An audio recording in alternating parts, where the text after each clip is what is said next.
Bonjour à tous, j'espère que vous allez bien. Pour moi, je suis vraiment excité aujourd'hui de pouvoir déployer, de pouvoir envoyer officiellement plusieurs églises, la Maison sur le Roc, des églises maison. Alors, peut-être que tu es là ce matin dans une de ces églises-là. Peut-être que tu écoutes en rediffusion et peut-être que tu écoutes le message sur une de nos plateformes.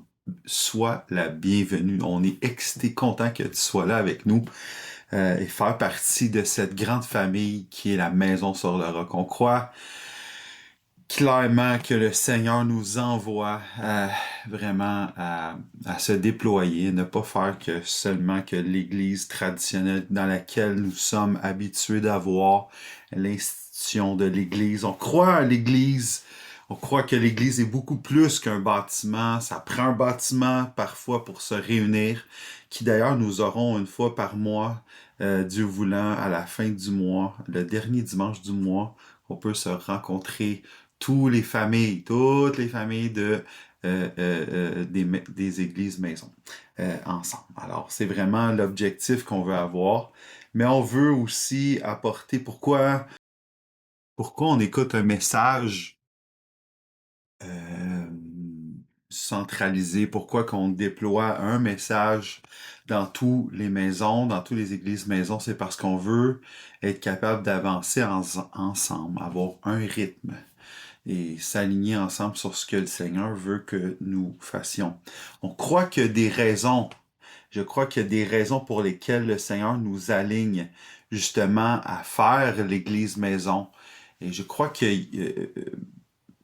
je vais vous en nommer une dizaine. Il y en a beaucoup plus on pourrait nommer. Il y a tellement de raisons, mais j'ai pris une dizaine de raisons pourquoi on doit faire l'Église maison. Je crois que c'est premièrement pour porter les uns les autres. Comme dans Galates, ça nous dit que, tu sais, même la loi de Christ, dans le fond, c'est de porter les fardeaux les uns des autres. Et je crois qu'il y a beaucoup de choses que l'Église, le bâtiment, que nous sommes habitués, déjà depuis tellement longtemps en Amérique, d'avoir. Je crois que l'Église maison va nous permettre d'aller à des endroits où est-ce que l'Église traditionnelle est pas nécessairement euh, adapté ou il n'est pas capable d'aller. Euh, c'est évident, je pense qu'on doit avoir un ministère qui est axé pas sur le bâtiment. On veut justement être capable de transformer les gens qui sont là souvent comme spectateurs, mais en étant comme des participants, de créer des chrétiens, mais des chrétiens disciples, mais des disciples engagés pour le royaume de Dieu. Alors, on veut vraiment euh, arrêter d'avoir cette mentalité-là d'aller dire on s'en va dans un service, on s'en va à l'église. Dans le fond, ce qu'on veut faire, là, c'est vraiment de, de faire grandir, dans le fond, notre communion fraternelle, mais nous faire grandir les uns et les autres. Et je pense qu'autour d'une table, c'est beaucoup plus facile que d'être assis dans des rangées. Ceci étant dit, je crois que autour d'une table, beaucoup de choses peuvent se passer. Même là, à peu près un an et demi, 2 ans, le Seigneur nous avait montré qu'autour de nos tables à l'église, il allait y avoir beaucoup de choses qui allaient se passer. Des choses allaient grandir, allaient grandir, allaient être guéris, même des mariages restaurés. On croit que l'église dans laquelle où est-ce qu'on s'en va, je pense que c'est une réforme. On veut déployer l'église maison de sorte qu'on puisse être capable d'avancer. Vous êtes trop important pour qu'on puisse continuer d'une façon euh, comme celle Tu sais, on a aimé la saison dans laquelle nous étions auparavant, d'avoir l'église, tout ça. On croit encore que de se rassembler, comme je vous ai dit, d'emblée, une fois par mois, ça va être bien parce qu'on va être tous ensemble.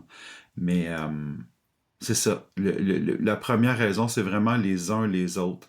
On veut s'encourager activement, on veut aussi dépendre des uns des autres pour l'édification de tous. On croit que les cinq ministères, c'est ce que la parole de Dieu nous dit, le perfectionnement et l'édification de tous. Euh, c'est de valeur parce que c'est même regrettable qu'en raison dans le fond, de tout ce qui est par rapport à la structure puis l'ordre de l'Église qu'on a aujourd'hui, on néglige souvent le but principal de l'Assemblée, de l'Église, la communion et l'encouragement des uns des autres. Et je vous encourage, vous êtes là, et chacun des leaders, on veut prendre aussi un moment pour vous dire merci. Chacun des autres aussi qui est là, vous nous recevez à l'intérieur de vos maisons et vous permettez à l'Assemblée chrétienne, la Maison sur le Roc, de pouvoir grandir. Mais justement, je vais vous donner un passage à méditer ensemble dans Hébreux 10, verset 25 de justement de regarder c'est quoi le but de l'Assemblée locale et peut-être faire un tour de table par rapport à ça et de réitérer, de prendre un moment et de dire à quel point c'est important de pouvoir avoir une assemblée, avoir quelqu'un sur qui aussi au niveau de la redevabilité, parce que les liens qui se créent autour d'une table, les uns les autres, ça crée des liens forts. Peut-être qu'il y aura des amitiés telles que celles de Jonathan et de David, et ça va faire des frères et des sœurs sur lesquels on peut compter. Il y a de redevabilité, des gens qui peuvent nous aider à avancer, transformer de gloire en gloire. Amen. Et il y a un homme, Monsieur Banks, qui a écrit à un moment donné, il a dit, le but de l'Église est la croissance et l'édification de ses membres en Christ et dans une vie de communion à l'aide des ministères donnés pour le service des autres. Et peut-être aller étudier, prendre des notes, s'il vous plaît, par rapport à cela. 1 Corinthiens 14, verset 12. 19 et verset aussi 26.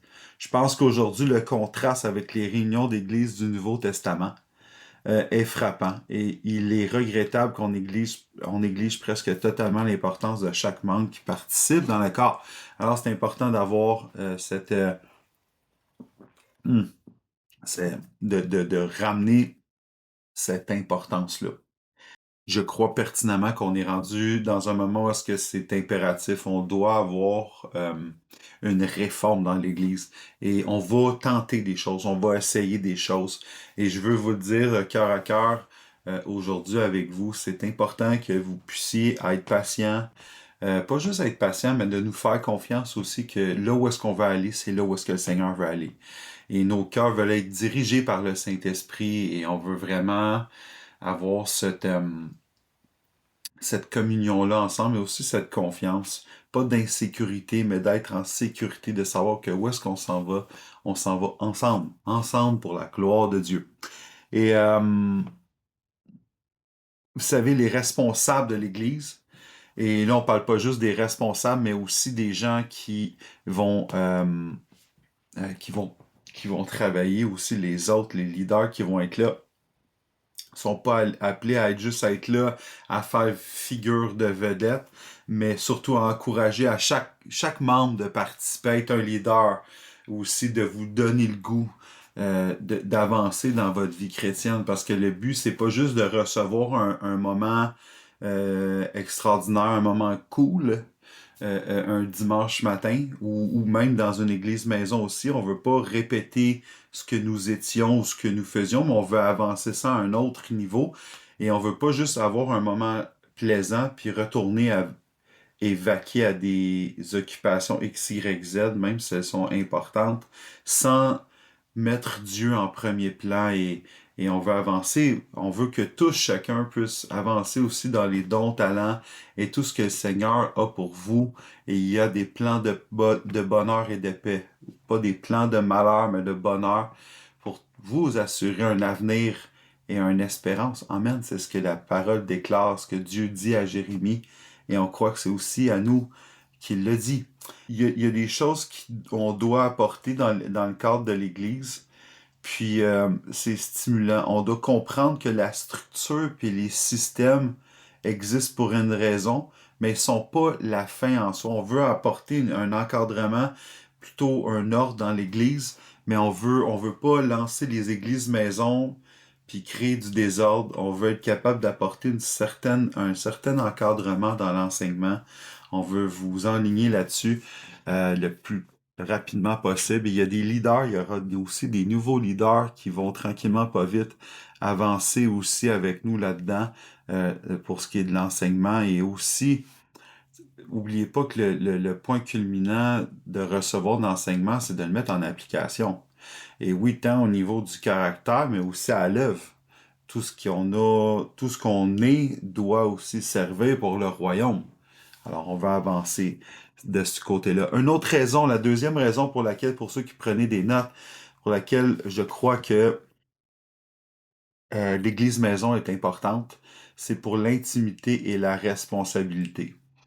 Je crois que la parole de Dieu révèle que l'Église est la famille de Dieu et que nous sommes les membres de la famille de Dieu. OK? Éphésiens 2, verset 19. Je vais vous laisser aller regarder ça ensemble. Prenez des notes. 1 Timothée 3, verset 15. Et Galates 6, verset 10. Euh, Puisque l'Église est une famille, chaque responsable du bien-être de tous, je pense que chacun est responsable du bien-être de tous. Paul a écrit aussi, si un membre souffre, ben, tous les membres souffrent aussi. Lorsqu'un membre est honoré, ben, les gens aussi se réjouissent avec eux. Alors, c'est important d'avoir ce lien d'intimité-là et d'avoir une responsabilité, un à l'égard de l'autre. Comment on peut croire que c'est possible dans l'Église si nous ne sommes pas intimes comme dans une famille? Moi, je crois vraiment dans le principe que oui, il y a des moments dans notre vie, surtout dans nos débuts chrétiens, ça devrait être comme ça, en tout cas, où est-ce qu'on est dans un hôpital, mais à un moment donné, on devient plus comme une famille. On sort de notre lit d'hôpital et on devient aussi peut-être un garde-malade, on devient peut-être un infirmier, on devient peut-être un médecin et on est capable d'aider les autres. Et c'est ça une famille, c'est que le but, je pense que c'est qu'on puisse devenir l'armée, une armée qui est prête, une armée qui travaille au royaume de Dieu. Mais pour ça, on doit passer dans un temps où est-ce qu'il faut créer des liens familiales. Les temps avancent. On doit se serrer les coudes avec tout ce qui se passe. Vous avez vu, vous voyez aux nouvelles l'adoption de la nouvelle loi où est-ce qu'on nous interdit de plus en plus, on nous serre dans un étau. On a de moins en moins on peut parler du Seigneur et ça serait pas surprenant, mes frères, mes sœurs, qu'à un moment donné, on n'a même plus le droit d'avoir de bâtiment. Et c'est peut-être ça que ça prend, mais en même temps, je crois que le bâtiment est encore là. On va garder, comme dans les Actes des Apôtres, les apôtres justement allaient encore au temple, encore prendre du temps avec Dieu dans les synagogues, dans le temple, mais surtout dans les maisons. Alors, pour le temps qu'on l'a encore, on va aller de l'avant de ce côté-là. Combien de croyants? C'est une question que je me suis posée, puis c'est un petit peu pour ça qu'on est rendu là. Combien de croyants ont faim spirituellement à raison du manque de communion? Bien qu'on s'assemble physiquement, il n'y a pas un manque d'intimité. C'est une question que je vous pose sincèrement. Est-ce qu'il y a un manque d'intimité? Est-ce qu'il y a un manque de responsabilité un à l'égard de l'autre entre nous? Est-ce qu'on marche vraiment dans l'amour d'une relation intime? Là, je parle pas d'un homme et une femme, là, ici. Je parle d'une relation serrée, tissée et des liens qui sont vraiment serrés. Entre ton frère et ta soeur, peut-être tu peux regarder ton frère et ta soeur juste à côté de toi et te poser la question, est-ce que je peux aller encore plus loin dans ce lien d'intimité-là? Juste vous donner une idée, les premiers chrétiens étaient tellement intimes, comme une famille. Ils s'appelaient vraiment des frères et des sœurs et c'était peut-être même à s'y méprendre, à savoir ce que c'était vraiment des frères et des sœurs de sang, là. Ils partageaient le repas ensemble, ils se saluaient d'un saint baiser, c'est ce que la Bible nous disait. Il y avait vraiment un lien fraternel extraordinaire. Alors, je crois que c'est possible pour nous aussi. Euh, il faut entretenir cette ambiance-là familiale dans les réunions d'église, sans que ça soit formel. Dimanche après dimanche, on se salue à 10 heures le matin, puis on se bénit à midi, puis on retourne. Il y a quelque chose qu'il faut avancer. Et je crois que l'église maison du dimanche, c'est extraordinaire, mais c'est un appel à tous à aller encore plus loin. Pas juste dans... Oui, là, on parle de cette responsabilité d'intimité-là, mais je pense que les apôtres allaient encore plus loin que ça. À tous les jours, ils mangeaient ensemble. Est-ce qu'on est prêt à faire ça? Est-ce qu'on est prêt à en faire plus? C'est surtout ça la question. Est-ce que avec nos rythmes de vie effrénés que nous avons aujourd'hui, qu'on a de l'espace pour nos frères? Est-ce qu'on a de l'espace pour nos sœurs? Est-ce qu'on a de l'espace pour parler du Seigneur autour de nous, de former des disciples, de faire grandir le royaume de Dieu? Est-ce qu'on réalise l'importance de mettre l'accent sur des relations interpersonnelles, la communion parmi nous? On a des bons services, on a eu des bons services le dimanche matin et je veux rendre gloire à Dieu pour ça parce que tellement de fois le Seigneur s'est révélé et on a grandi le dimanche matin. Comprenez mon message. Ce n'est pas pour, permettez-moi le terme, bâcher ou euh, dire des choses négatives sur qu'est-ce qu'est l'Église, les services d'Église que nous avions auparavant. On veut aussi, si on retourne à avoir parfois des services comme qu'on aura à la fin de chaque mois, on peut se concentrer aussi sur ce lien-là. C'est pas juste avoir des bons services et sans communion sincère. On veut tisser des liens davantage et je pense que ça sera l'occasion de le faire. L'Église maison est supposée nous permettre de connaître, d'aimer et servir un groupe de gens de taille raisonnable. Quand je dis taille raisonnable, c'est un nombre raisonnable de personnes à la maison, à l'Église maison. Peut-être que certains d'entre vous, vous êtes peut-être une quinzaine, peut-être d'autres une vingtaine, peut-être d'autres une trentaine, tout dépendant de la capacité dans la maison dans laquelle vous vous trouvez.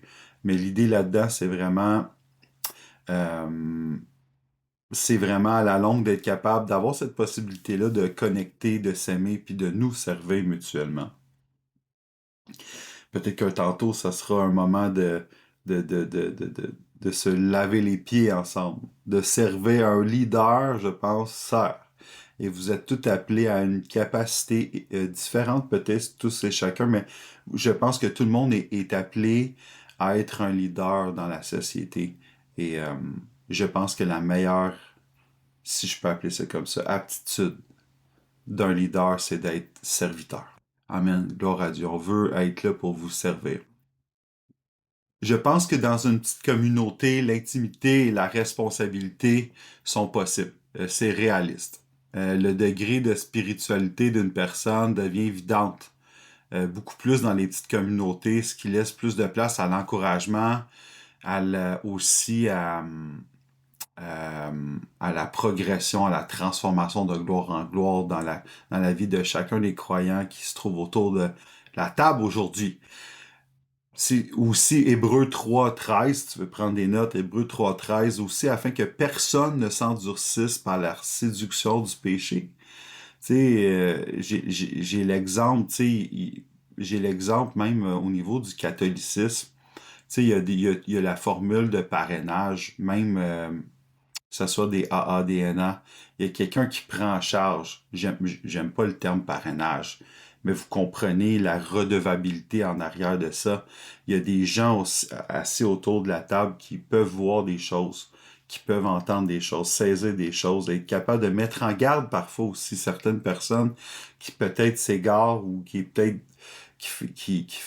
qui voient pas certaines choses, puis qu'on est capable de prendre, redresser, édifier, perfectionner, parce que c'est ça le but du corps de Christ, et aussi s'encourager, amen, parce que puis aussi ça, tu peux être assis là, juste assis là, d'être une forme d'influence pour quelqu'un, ça donne le goût d'aller plus loin et de partager, de se connaître, de s'exhorter, de stimuler aussi les autres à l'amour et aux bonnes œuvres. Tu sais, il y a des gens qui reçoivent Jésus, puis ils ont reçu Jésus. Mais qu'est-ce qu'on peut faire avec Jésus?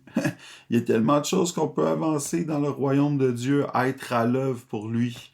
Et Hébreux 10, verset 24-25, peut-être vous pouvez prendre le temps de lire ça, peut-être un moment pour faire pause, puis lire peut-être un peu la parole ensemble, si vous voulez. Euh, je pense qu'il y a un monsieur qui s'appelle Gérald Olivier, qui a dit il est temps que tous s'impliquent dans des petits groupes unis par l'amour, qui prient, étudient la Bible. Partage une communion, peut-être de même briser le pain.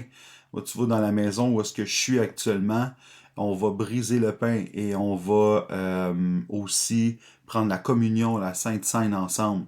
Et on prend, je pense, ce qui est important aussi, c'est que on peut partager la communion et tenir chaque membre responsable des 168 heures de chaque semaine, 7 jours sur 7. Je pense que c'est un privilège de pouvoir favoriser l'intimité et demeurer responsable un vis-à-vis l'autre. Et nous croyons qu'un endroit comme une maison est propice à la mise en pratique de ces choses qu'on vient de mentionner. L'autre chose, c'est le repas du Seigneur, comme je viens de dire, on peut prendre la Sainte Seine, la communion ensemble. Je pense que c'est de se souvenir, à toutes les fois qu'on prend ça, c'est de se souvenir que Jésus revient bientôt. Et quand on prend la nouvelle alliance faite dans le nom de Jésus. On pense que le repas, c'est une des formes de l'amour, qui est l'amour agapé. Quand Paul y parle à Corinthe, oui, il y a eu des abus avec le repas. On sait que l'église de Corinthe était un défi par rapport à ça. Mais euh, Paul n'a pas cessé quand même de faire le repas en raison des abus même de l'église de Corinthe. Je pense qu'il les a plutôt même instruits à ne pas cesser le repas, même s'il y a eu des abus. Mais il a continué de participer de manière appropriée au repas du Seigneur. On peut le faire non seulement dans un esprit de communion ensemble, mais surtout d'avoir une pensée par rapport à Jésus. Dire, écoute, Seigneur, tu reviens vraiment bientôt, suis-je prêt? Et de prendre ça en connaissance de cause. On prend pas ça d'une manière indigne, mais on veut pas aussi ne pas reconnaître l'œuvre de la croix au travers des éléments, puis on veut pas que les gens prennent ça comme comment je pourrais dire, d'une façon désintéressée, parce qu'on veut pas apporter tu sais, la Bible nous dit de faire attention, de pas prendre ça de façon justement désintéressé, ou plutôt le mot serait plus approprié. C'est quelqu'un qui vit dans le péché puis qui s'en fait juste prendre. Tu veux pas apporter un jugement sur ta vie. Prends ça, puis demande sincèrement au Seigneur, dis, Seigneur, je suis digne, je vais être digne. Puis tout le temps en ayant une pensée de repentance. Je pense que dans les maisons, on peut avoir des réveils. Amen. J'aimerais ça que tu dises Amen, tu crois au réveil avec moi. Mais je crois que pour avoir un réveil, il faut avoir une attitude continuelle de repentance. Et je pense que c'est un bon moment, autour du repas du Seigneur, d'avoir cette pensée-là, de dire, Seigneur, quand tu vas revenir, je veux être prêt. Je veux entendre, rentre bon et fidèle serviteur dans la joie de ton maître. C'est la chose la plus importante. Ça devrait être la chose, jeune et moins jeune, qu'on devrait aller chercher. C'est super important. L'autre chose, l'Église en toute simplicité. Je pense qu'on veut garder ça simple. On a tellement compliqué les choses d'Église, de faire grandir l'Église. On veut juste s'assembler comme Église dans une maison. Puis aussi simple que ça peut en avoir l'air. On n'a pas besoin d'argent pour d'implanter ce type d'église. C'est clair qu'on a besoin de la fidélité de chacun d'entre vous pour faire avancer l'œuvre de Dieu, mais ça l'enlève la charge monétaire en étant aussi dans les maisons. Et ça, on veut juste rendre gloire à Dieu parce que tous les fonds, la finance de l'Église va servir pour être capable de sortir justement des quatre murs de l'Église et faire quelque chose qui sera déterminant pour le royaume de Dieu. Et on veut se préoccuper justement de ces choses-là. Le ministère d'implantation d'église, c'est difficile de penser d'implanter des églises. Si on fait juste regarder une structure d'église, comment ça coûte cher, juste, vous savez, les logements, comment ça coûte cher, mais imaginez acheter un bâtiment par contre, c'est encore à un autre niveau. Si on regarde juste d'aller louer un endroit, c'est difficile de grandir comme Assemblée chrétienne à la maison sur le roc avec tous les contraintes qu'on peut avoir. Puis là, je parle d'aspect financier, mais il y a plein d'autres, des droits aussi que on doit avoir un permis de la ville pour être capable d'être zoné comme un lieu. Là, puis je vous parle ça comme ça, mais pour avoir un lieu de culte, il faut que l'urbanisme de chaque ville puisse accepter que nous soyons là. Alors que dans une maison, on n'a pas ces défis-là. Alors, je pense qu'il y a beaucoup de choses qu'on peut garder simples par rapport à l'Église dans une maison. Puis si on parle d'implantation, on veut grandir, si on veut partir, exemple, l'Assomption, là, présentement, ce matin, vous êtes à Terrebonne. Vous êtes à l'Assomption, vous êtes à Saint-Lin, 2 fois, à 2 endroits différents. Et il y aura moyen de grandir ça ou de modifier cela au fur et à mesure qu'on avance. Mais ça a été, il y a eu du travail à vous placer. Il y en aura d'autres défis par rapport à cela, mais c'est quand même facile de le faire, contrairement à se louer un local, par exemple, et tous les défis que ça peut être, qu'on peut avoir. Par conséquent, il n'y a rien, comment je pourrais dire, de mal à avoir un bâtiment spécial. C'est pas un critère pour une assemblée de l'Église, puisqu'on est simplement, je pense, assemblé dans des maisons comme l'Église du premier siècle. Alors pour moi, et je pense que pour vous, vous le comprenez, l'Église primitive, c'est l'Église du premier siècle. C'est pas parce que c'est les premières églises. Il y a des gens qui vont dire, ouais, mais là, on a évolué. Tu sais, ouais, mais je pense qu'on a évolué d'un certain sens, d'une façon positive, mais il y a d'autres façons que je crois que non. Tu sais, juste donner un exemple, à un moment donné, j'ai demandé à un homme, cette question-là a été déjà demandée aussi plusieurs fois à des hommes qui ont fait du ministère toute leur vie, puis leur demande combien d'églises as-tu implanté? Si c'est un homme de Dieu qui est censé d'avoir des objectifs d'implantation, de faire grandir le royaume de Dieu, il dit, ah, écoute, je n'ai eu 2, puis c'est de peine et misère la deuxième, parce que tous les défis, puis comme je vous disais, que ça soit financier ou que ça soit autre chose, c'est tellement dur. Mais ces défis-là, dans les premiers siècles, il n'y en avait pas, là. On ouvrait, un frère acceptait Jésus, recevait le baptême de l'Esprit, exemple, grandissait dans les miracles, signes et prodiges, avec les signes qui accompagnent ceux qui croient, et ça grandissait, ça prenait pas de temps avant que cette maison-là devienne aussi une maison dans laquelle, où est-ce que cette personne-là recevait un paquet de frères et sœurs et grandissait justement et les uns les autres en toute simplicité. C'était pas compliqué. Alors, je pense que gros bâtiment, gros problème, petit bâtiment, petit problème. Les maisons, c'est vraiment une catégorie à part. Oui, il y a des challenges. Ce sera pas tout évident, mais soyons rassurés que on va faire tout en notre possible pour que ça puisse le fonctionner le mieux possible. Et je crois que la parole nous dit tout concourt au bien. Et tout finit par bien aller pour ceux qui aiment Dieu. Alors, on est tous assis autour des tables. Ce qu'on veut, c'est que ça finisse par bien aller, bien fonctionner, puis qu'on puisse grandir là-dedans. Amen. Un autre défi que nous avons, c'est aussi, on veut que les responsables soient bien engagés dans ce qui est à trait au niveau de la formation de disciples, mais aussi au niveau de l'enseignement, puis d'être là, d'être présent pour les besoins. En quelque sorte, que ça soit un peu de relation d'aide, que ça soit quand on a besoin de ça, les gens ont besoin de délivrance, qu'ils puissent recevoir la délivrance, qu'ils ont besoin de guérison, que les leaders puissent être capables de vivre non seulement dans les 5 ministères, mais dans tous les signes qui accompagnent ceux qui croient. Et je crois que les responsables locaux, les responsables dans lesquels vous êtes placés, non seulement chez les autres, parce que certains d'entre vous, les autres, peut-être peuvent être des leaders dans lesquels ils peuvent travailler là-dedans, mais aussi peut-être que certains d'entre vous tu sais, euh, vous ne l'êtes pas nécessairement encore adapté. Ça s'en vient, gloire à Dieu, mais il y aura des leaders avec vous pour être capable d'avancer là-dedans. On croit que les responsables d'église, euh, il y en a qui vont le devenir aussi au fil du temps. Mais on veut bénir ces hommes-là, on veut bénir tous les femmes et les hommes. Juste l'occasion de dire merci à ton leader qui est là, qui va être là, qui va prendre soin de vous. Et ils ont besoin justement de votre support là-dedans. Amen. On veut aussi, en fait surtout, là c'est mon cœur évangéliste qui parle, mais avoir une facilité d'accès pour les non-croyants.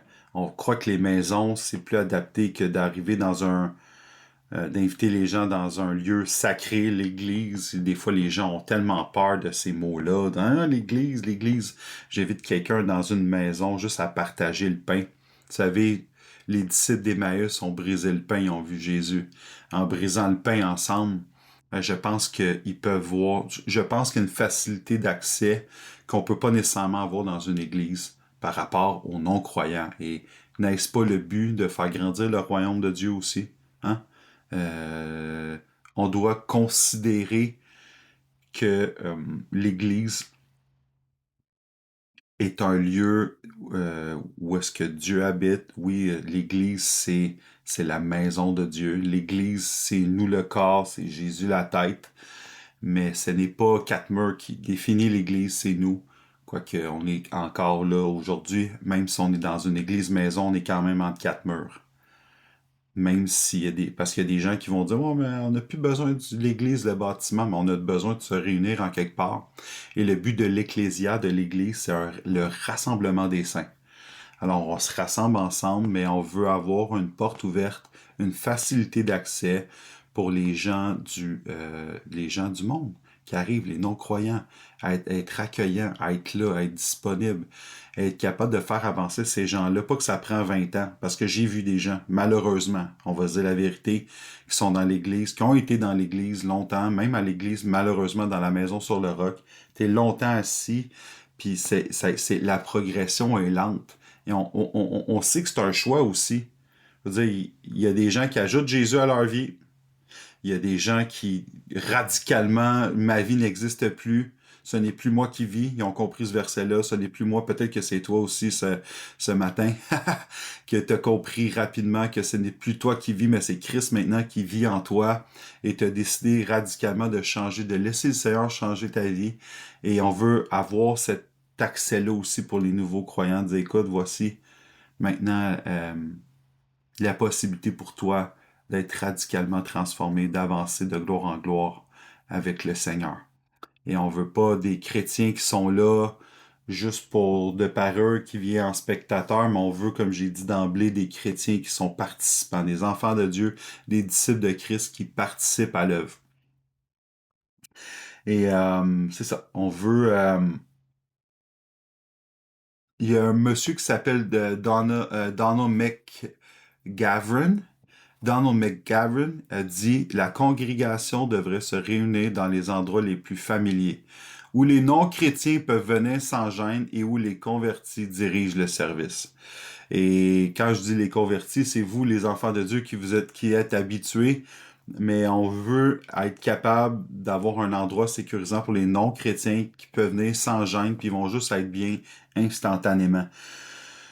On, euh, On peut pas s'attendre à ce que les non-croyants viennent à un bâtiment religieux, bien que parfois ils y vont, puis merci Seigneur, parce qu'il réussit à percer des fois ce côté-là où est-ce que le cœur est endurci par rapport à ces choses-là, et ça finit par quand même porter du fruit. Mais on veut que, tu sais, imaginez l'Église du premier siècle qui s'assemblaient dans des maisons. Il y avait des occasions où est-ce que les non-croyants assistaient à la réunion. Pour juste donner un exemple, si vous voulez lire le passage ensemble dans 1 Corinthiens 14, versets 23-24, les maisons servaient à l'hospitalité et aussi à la réunion de l'Église.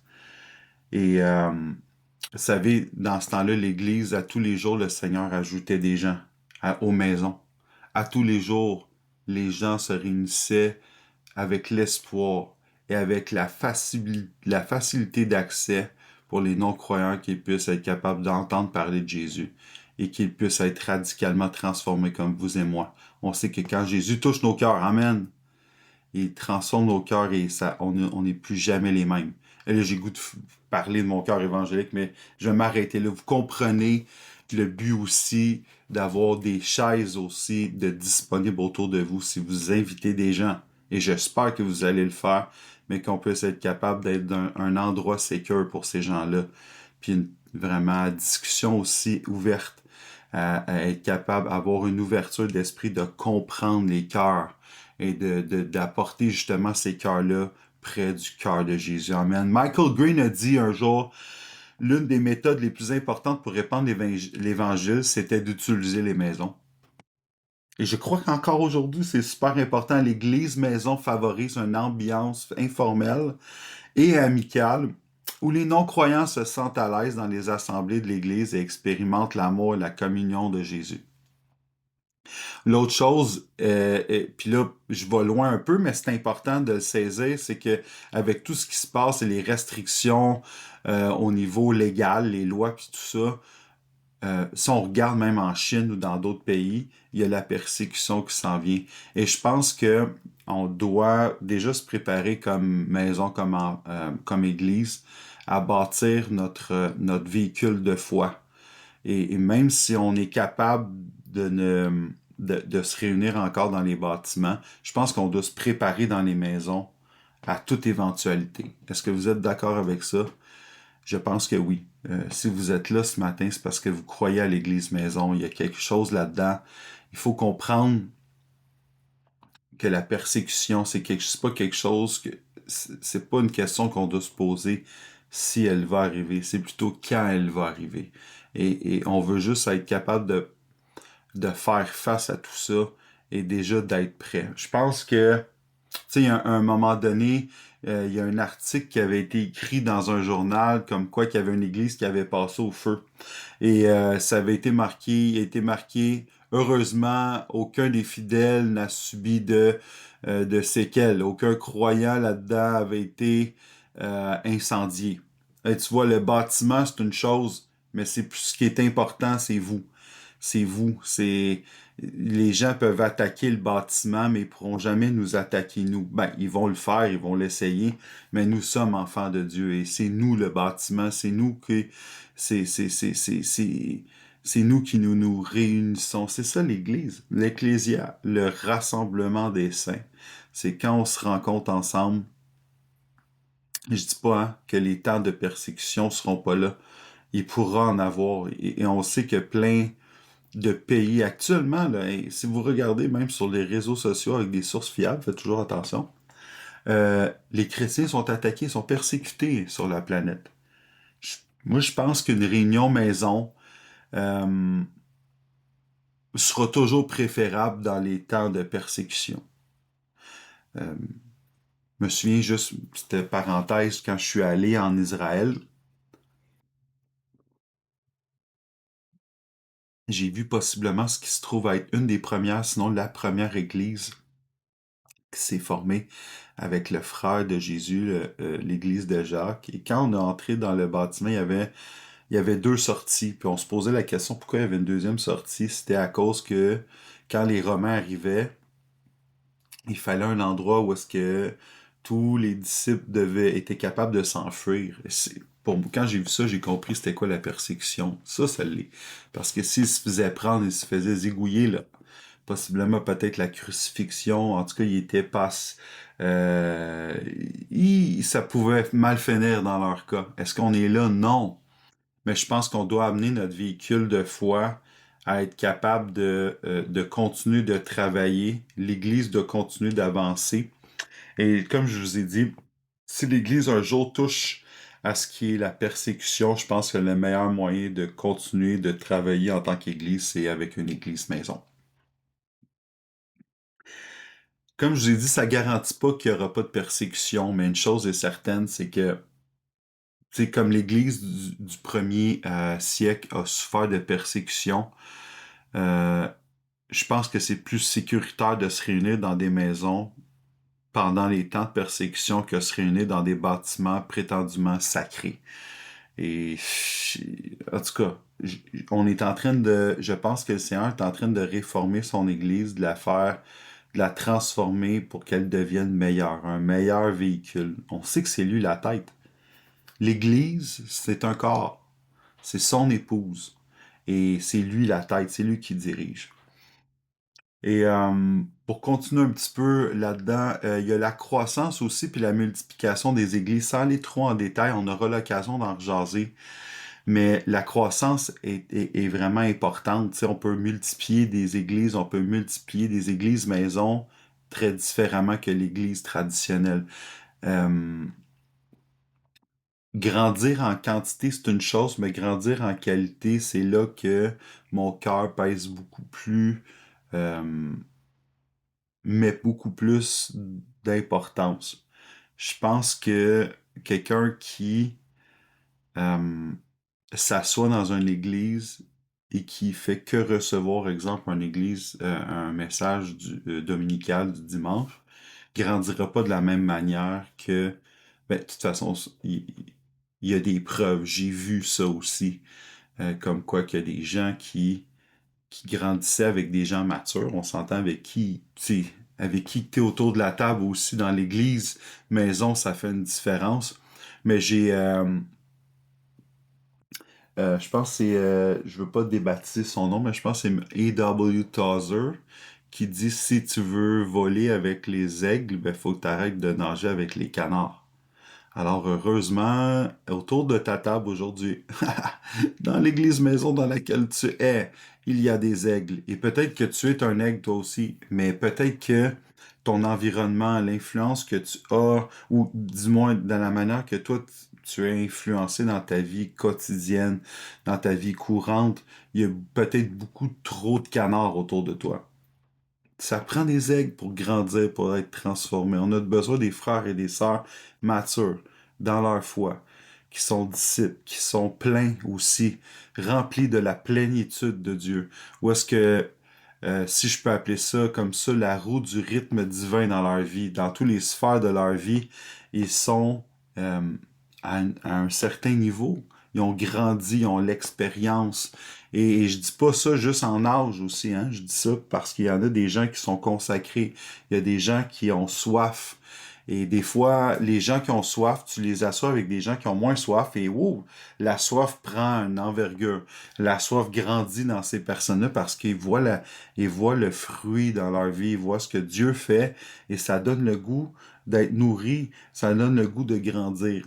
Et je pense que c'est une certaine forme de croissance et de multiplication qu'on peut avoir, qu'on peut retrouver au niveau de l'Église. Il y a aussi le fait de faire des disciples et la multiplication des responsables. Tu sais,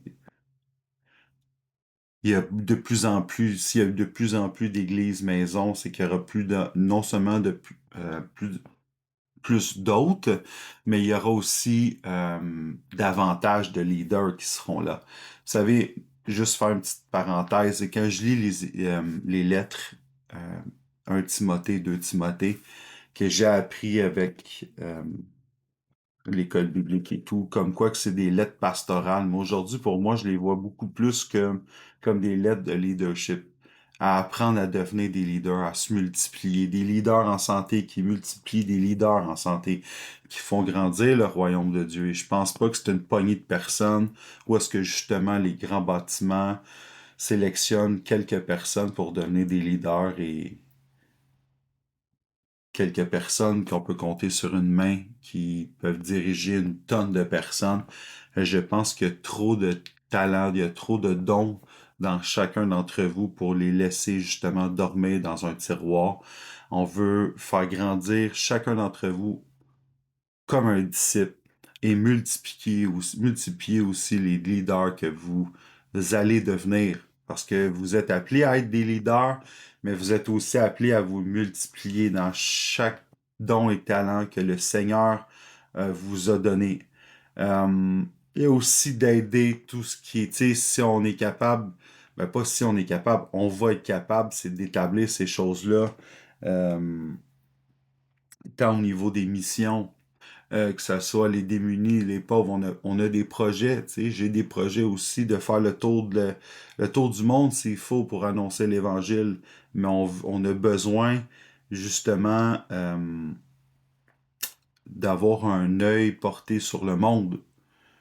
Si on n'est pas capable de regarder l'état du monde, l'état de la société autour de nous, c'est que des fois, on est trop centré sur notre nombril.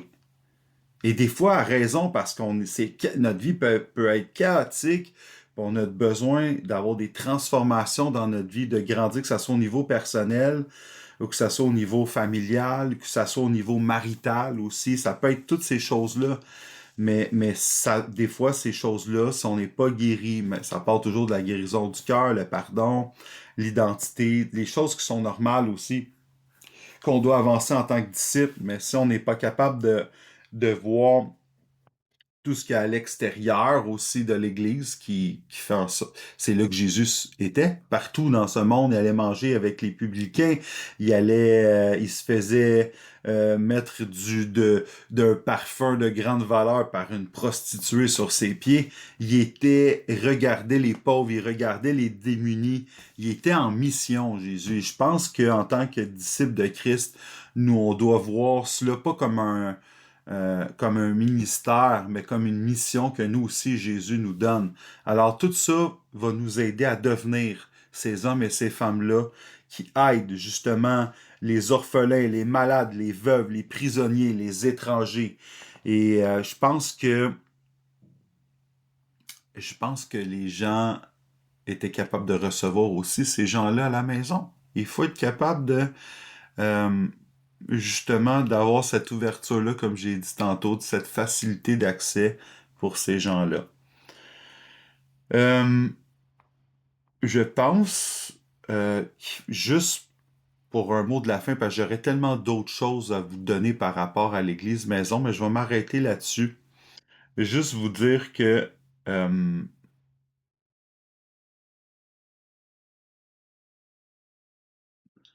un monsieur qui a dit, c'est monsieur David Prior qui a dit, il est préférable de se préoccuper de la qualité plutôt que de la quantité. C'est ce que je vous ai dit tantôt. Un diamant minuscule vaut plus qu'un camion rempli de pierres. C'est pour cette raison qu'on travaille auprès de petits groupes comme qu'on fait aujourd'hui, de communautés plutôt que de grandes foules.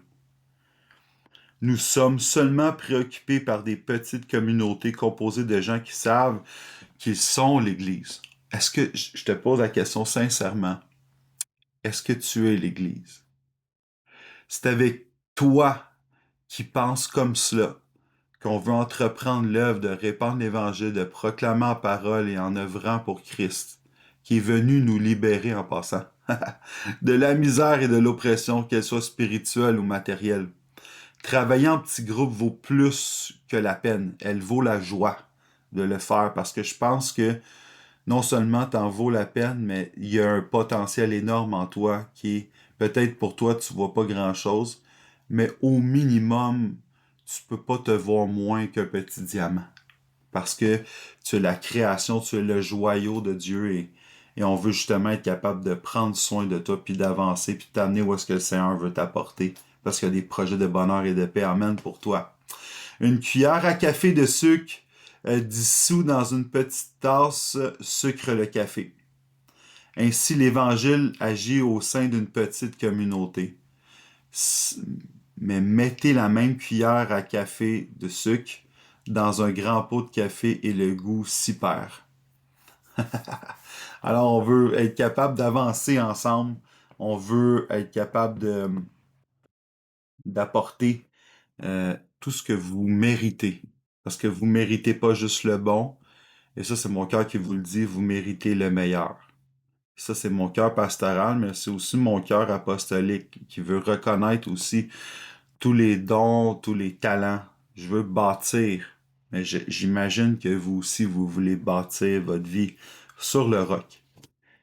La maison sur le roc, c'est pas juste un beau nom d'église. C'est pas non plus un slogan. Mais c'est quelque chose qu'on croit fermement, que si on bâtit notre maison sur le roc, quand le vent, quand les eaux passeront, on va être capable de demeurer fondé sur le roc. Et avec vous, on va aller loin. Tout seul, on peut aller vite. Vous savez, il y a beaucoup de rebelles, c'est pas d'aujourd'hui, les églises maisons. Il y a beaucoup de gens qui se sont rebellés contre l'Église. Et je veux que vous compreniez ceci ce matin, ce midi, que mon cœur n'est pas rebelle à l'Église. Je crois encore à l'Église, mais en rassemblement des saints, où est-ce que tous vous et moi, on s'assemble autour d'une table. On ne fait pas juste discuter l'Évangile, mais on progresse, on s'édifie les uns les autres. On se perfectionne, tant au niveau du caractère, mais aussi à l'œuvre. Être capable de vaincre toutes les oppressions, la maladie, les choses qui ne viennent pas de Dieu. Être capable de piler sur la tête du scorpion. Être capable d'avancer dans la gloire de Dieu. Je veux dire, La terre pour le Seigneur, c'est un marchepied. Si on est destiné, si on est co-héritier avec lui, c'est le royaume de Dieu, cette terre, elle est pour nous. C'est pas moins que qu'est-ce que donné à Adam et Ève. C'était, il marchait main dans la main avec eux et je pense que aujourd'hui, avec ce que Jésus nous a donné, Jésus est la porte au royaume. La porte, il nous a présenté la porte.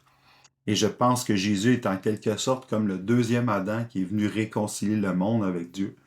Et c'est ce qui fait en sorte qu'on peut marcher une deuxième fois. On a cette opportunité-là de remarcher avec Dieu main dans la main.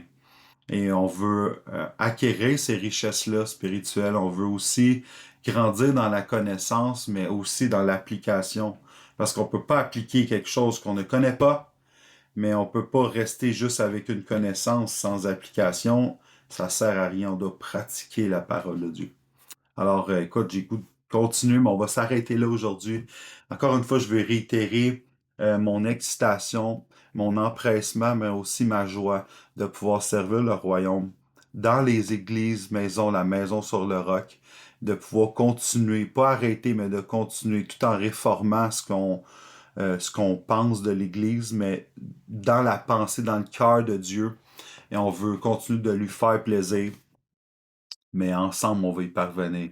Je suis béni de pouvoir partager cela avec vous aujourd'hui et je crois que Dieu va faire des merveilles avec nous, la maison sur le roc. Soyez bénis, passez un temps privilégié, vous êtes ensemble, vous êtes une dizaine, quinzaine, une vingtaine, une trentaine. Prenez le temps de vous connaître. Euh, Prenez le temps aussi d'avoir un, tu sais, soyez à l'écoute aussi des besoins. Mais si c'est toi qui as besoin personnellement, ben, parle aussi. Ouvre ton cœur, ne sois pas timide, ne sois pas gêné. Et justement, peut-être une opportunité d'être vulnérable dans un endroit sécure pour que les gens puissent t'aider à ton tour. Mais je pense que c'est justement comme Galates 6 nous dit, je pense que la loi de Christ, c'est important encore aujourd'hui, de porter les fardeaux les uns les autres, de grandir les uns les autres, de se réjouir quand c'est le temps de se réjouir, mais aussi de souffrir avec ceux qui souffrent. Être capable de rentrer dans une maison puis de voir peut-être qu'il y aura des hachés qui seront là à un moment donné, des gens qui ont mené des mauvaises vies. Mais si t'emmènes l'odeur, le parfum de Christ, t'emmènes, si t'es imprégné de son amour, mais regardez l'histoire de Zachée, il était prêt à remettre 2, 3, 4 fois tout ce qu'il avait volé dans le passé, juste parce qu'il a rencontré Jésus. Et soyons ces maisons-là. Et je parle à tout le monde, les autres, les leaders, ainsi que tous les gens qui sont là, plus comme spectateurs, mais comme participants. Soyons justement le reflet de sa gloire. Qu'est-ce que Jésus veut que nous soyons? Il veut vraiment qu'on reflète sa gloire, puis on veut, je pense que vous voulez grandir dans le royaume de Dieu, puis on veut justement être un lieu de rencontre pour que les gens euh, puissent rencontrer Jésus. Amen. Soyez bénis.